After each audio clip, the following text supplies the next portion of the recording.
नाज़रीन, उर्तुगुल गाजी के बेटे उस्मान ने खिलाफत उस्मानिया की बुनियाद रखी थी। ये बहुत ही बहादुर और पक्के मुसलमान थे।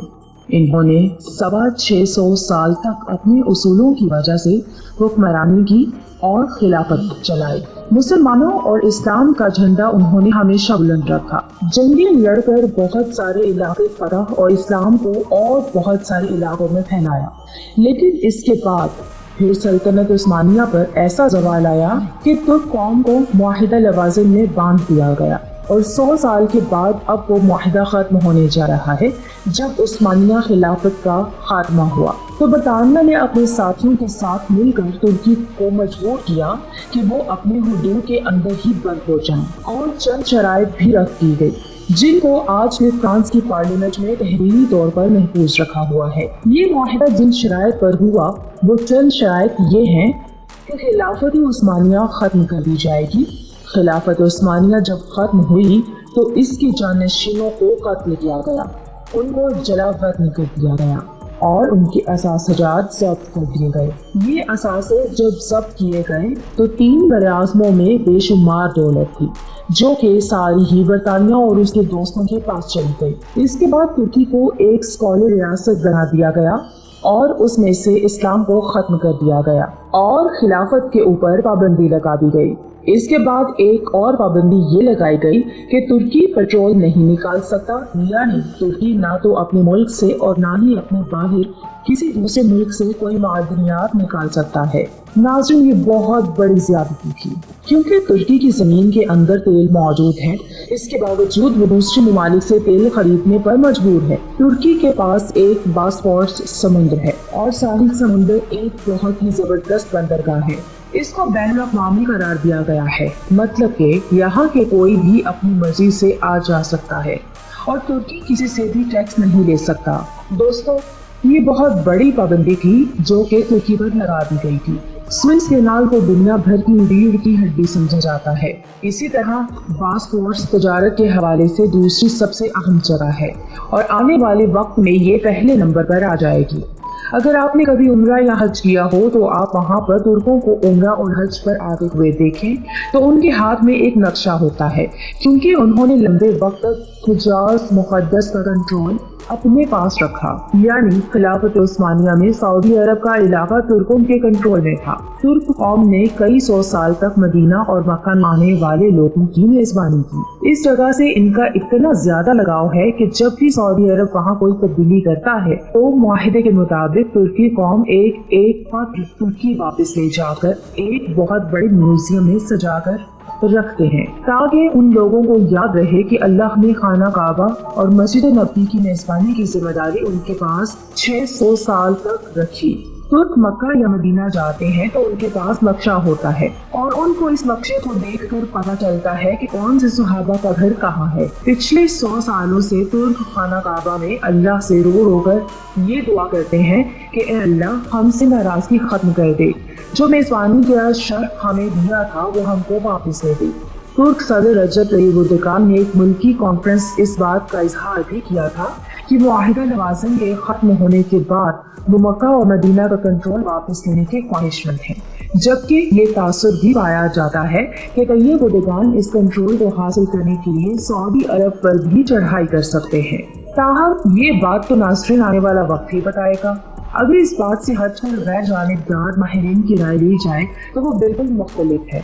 अगर बात की जाए पाकिस्तान की तो पाकिस्तान में सोशल, इलेक्ट्रॉनिक और प्रिंट मीडिया में एक लंबे अरसे से तुर्की के मुआहिदे लवाज़िम के 100 साल पूरा होने के बाद मुआहिदा खत्म होने और इसके नतीजे में तुर्की को मुकम्मल तौर पर आज़ादी हासिल होने की खबरें और तबसरे जगह जगह चल रहे हैं। तब से देखें तो आपको महसूस होगा कि मुआहिदा लवाज़िम वाकई ही 2023 में 100 साल खत्म होने पर अपने अंजाम को पहुंच जाएगा और तुर्की मुकम्मल तौर पर आज़ाद होते ही अपनी अज़मत रफ्ता हासिल कर लेगा। लेकिन चंद माहिरीन कहते हैं कि ऐसी कोई दस्तावेज तुर्की, फ्रांस, अमेरिका, बरतानिया या दुनिया के किसी भी मुल्क में मौजूद नहीं है, क्योंकि हकीकत में ऐसे किसी दस्तावेज का वजूद ही नहीं है। इन माहिरीन में से चंद एक ऐसे भी हैं जिनका ख्याल है कि 2023 में इस मुआहिदे के खात्मे के साथ ही तुर्की अपनी जमहूरी हैसियत खत्म करके खिलाफत उस्मानिया को बहाल करने का اعلان کر دے گا۔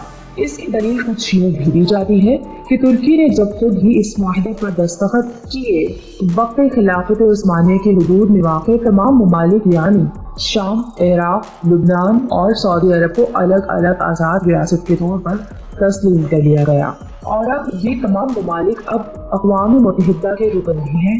تو سوچنے کی بات ہے کہ وہ اب ان کا کیسے دوبارہ اپنی خلافت میں شامل کر سکتے ہیں۔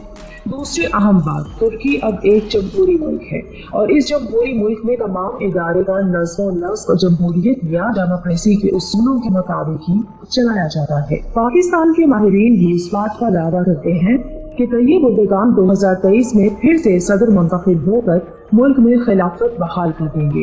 وہ یہ بات بھول جاتے ہیں کہ طیب اردگان نے کبھی خلافت قائم کرنے کا اعلان کیا ہی نہیں، کیونکہ انہیں اس بات کا اچھی طرح احساس ہے کہ وہ خود بھی جمہوری طریقے سے منتخب ہو کر آئے ہیں۔ اگر انہوں نے عوام سے خلافت قائم کرنے کا وعدہ کرتے ہوئے صدارتی انتخابات میں ووٹ لینے کی کوشش کی تو وہ کسی بھی صورت اپنے ووٹ حاصل نہیں کر سکیں گے کہ ایک بار پھر صدر منتخب ہو جائیں۔ اسی طرح پاکستانی ماہرین کا یہ دعویٰ بھی بڑا ہی مضحک کا خیز ہے کہ ترکی کو اب تک معاہدہ لوازم کی روح سے اپنی سرزمین سے پیٹرول یا معدنیات نکالنے کی اجازت حاصل نہیں ہے، جبکہ اس سے آزادی حاصل کرنے والے تمام عرب ممالک جن میں عراق اور سعودی عرب پیش ہیں بڑے پیمانے پر پیٹرول نکال رہے ہیں۔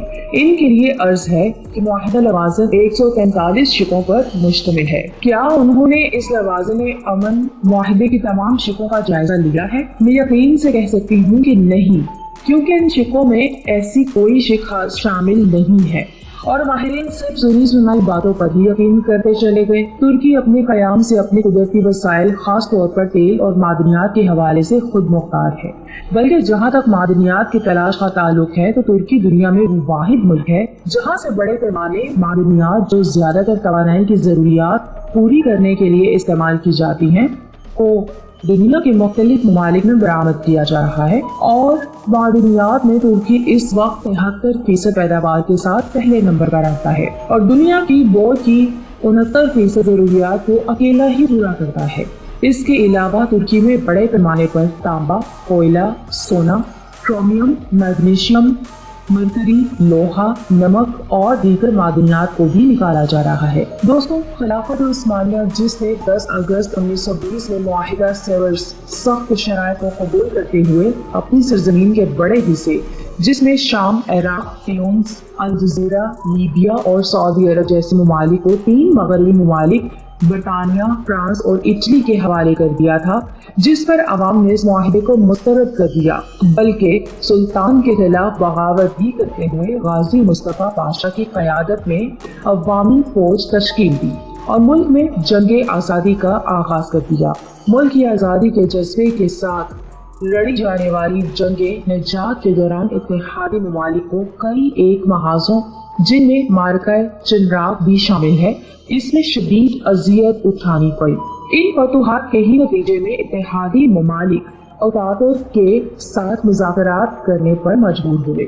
اتاتورک ایک کتاب میں لکھتے ہیں کہ معاہدہ ممدروس کے بعد اتحادی ممالک نے ترکی کو 4 بار امن مذاکرات کی پیشکش کی، اور انہوں نے 3 بار تو ترک قوم کی خواہشات کا احترام نہ کرنے پر اس کو مسترد کر دیا۔ تاہم 4تھی بار ترک قوم کی خواہشات کا احترام کرنے پر سوئٹزرلینڈ کے شہر لوزان میں امن مذاکرات میں شریک ہونے کا فیصلہ کیا، لیکن شروع میں ان مذاکرات میں ترکی کے لیے مشکلات کھڑی کی جانے لگی۔